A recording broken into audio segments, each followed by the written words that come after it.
Good morning dear students.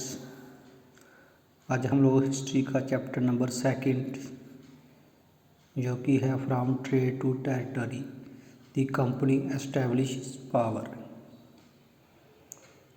Late us now we read about this lesson.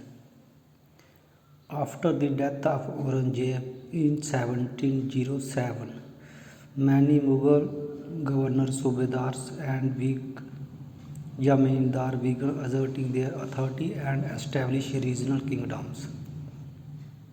With the emergence of powerful regional kingdoms in various parts of India, Delhi could no longer function as an effective center.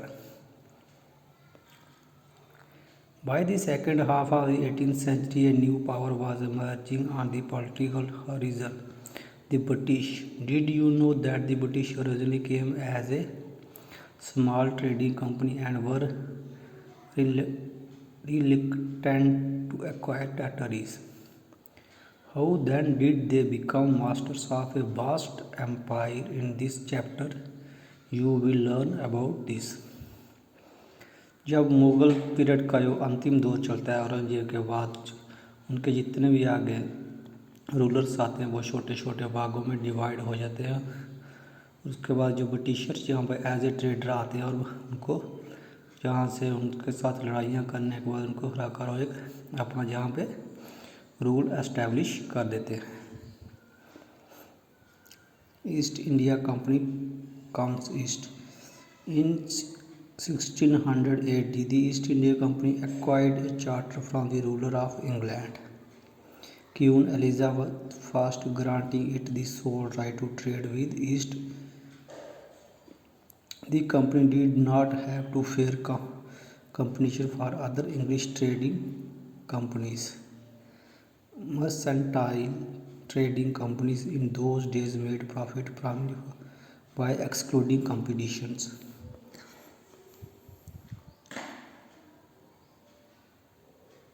The other European powers were not bound by the Royal Charter for entering the eastern markets. By the time the East English ships sailed down the west coast of Africa, around the Cape of Good Hope and crossed the Indian Ocean, the Portuguese had already established their trade center in the western coast of India and had their base in Goa.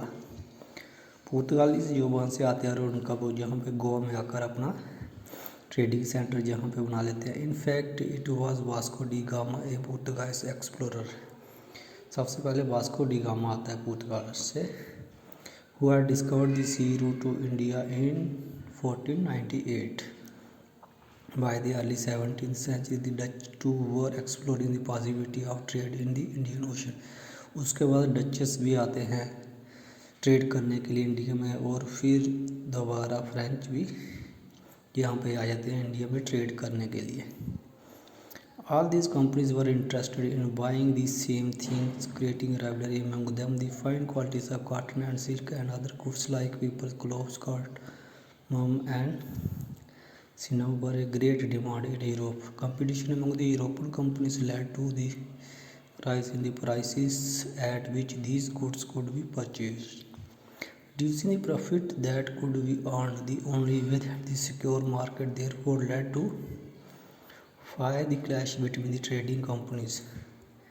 Through the 17th and the 18th century, they regularly sank each other's ships, blockaded routes and prevent rival ships from moving with the supplies of goods. Trade was carried on with arms and trading posts were protected through fortification. Students, आज हम जहाँ तक ही पढ़ेंगे, बाकी का हम कल read out करेंगे। Thank you.